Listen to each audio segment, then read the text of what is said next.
Alors ce travail a commencé il y a 1 an et demi, 2 ans, sur une commande du musée de l'Armée à Paris.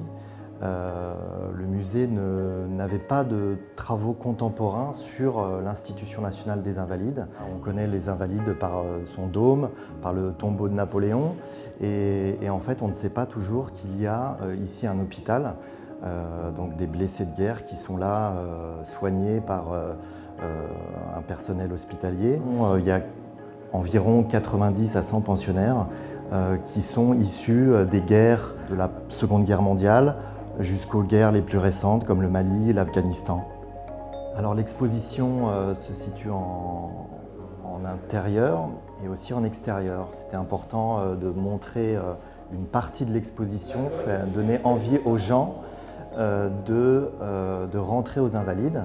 Et ensuite, il y a 3 salles à l'intérieur des Invalides où là sont exposés les tirages de collection du musée. Et une dernière salle aussi, je pense à la salle du réfectoire, qui est une grande salle où sont exposées aussi des armures.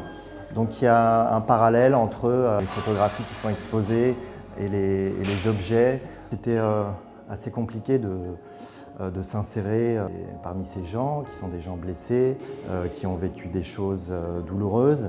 Donc il a fallu lier un lien de confiance pendant plusieurs semaines. Moi, ce que j'ai voulu montrer, c'est cet endroit qui est méconnu et ces histoires de ces gens.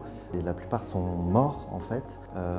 J'avais une espèce de chronomètre dans la tête, une espèce d'urgence en fait à photographier ces gens, tous ces moments intimes, ces enterrements, ces moments de vie aussi, de joie qu'il peut y avoir aux Invalides.